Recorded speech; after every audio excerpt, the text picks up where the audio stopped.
Hi, this is the video presentation of our AE100 rocket project. In this video, we will discuss the launch, the design choices we made, and the experiments we had before the actual launch. Our main goal was to get a payload of an altimeter, a video camera, and an egg 700 feet and bring the egg back safely. So first I'm going to start by explaining what we did in the thrust stand experiment.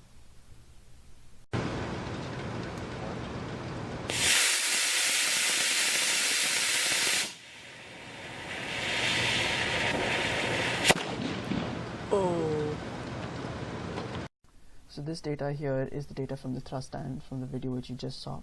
So it's a force versus time graph, and here what we've done is that we tried to take the integral of the force versus time graph from 0 to a little after 12 so that we can find the total impulse imparted to the rocket from the time of 0 to the parachute charge being deployed, and we found that to be 28.6 Newton seconds, which corroborates very closely with the 28.5 provided by the manufacturer, and that is actually a 0.46% error in the measurement. So now we're going to show you some cool data that we got from our altimeter in the payload section. But guess what? We don't have any to show you, because our payload got separated from our main rocket and parachute during the flight and ended up going into a cornfield that we trudged through for ages trying to retrieve. But no, we didn't get it back. So now here's a cool video that we got from somebody else. Yeah.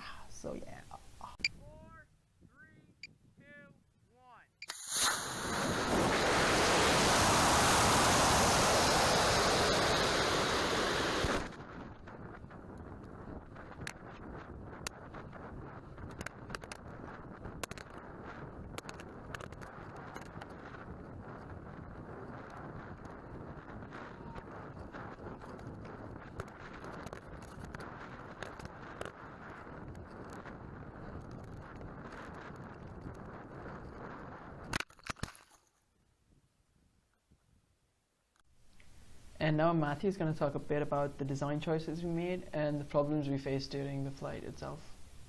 Here is our nose cone. It is where the egg will sit.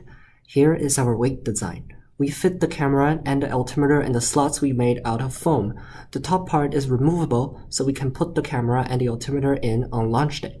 Finally, this is our fin design. The fin is made from balsa wood. It is about 10.8 centimeters long, and the contact surface with the body tube is 6 centimeters long. Because our engine's end is 2 centimeters out of the body tube, we bend our fins away from the engine to prevent them from catching fire. There are mainly 3 reasons that caused the failure of this launch. First of all, our payload section was too heavy. To make sure that the height of our flight would be close to 700 feet, we added a 61-gram additional weight onto the payload section. Our payload section, in addition, was not balanced. The camera was heavier than the altimeter, which caused the rocket to tip toward the camera side during the launch. Our shock cord, finally, had a defect that we did not notice. This defect was probably caused by an unsuccessful cut using a pair of scissors. These 3 facts caused the failure. Provided that our rocket is tilted, when the charge explodes, the payload part would separate from the remainder of the body, and due to the high center of gravity, the rocket would point down, experiencing a higher drag. As a result, the resultant force produced off the drag and the weight of the payload part, which is excessively heavy, caused a rip in the already damaged shock cord. If we could have do this launch again, we would check the shock cords for imperfections and balance the payload more carefully. Furthermore, we will put less weight in our payload section so that, in case the rocket tilts, the rocket's vertical velocity can still bring it to the desired height. And that brings us to the end of our video presentation. Thank you for watching.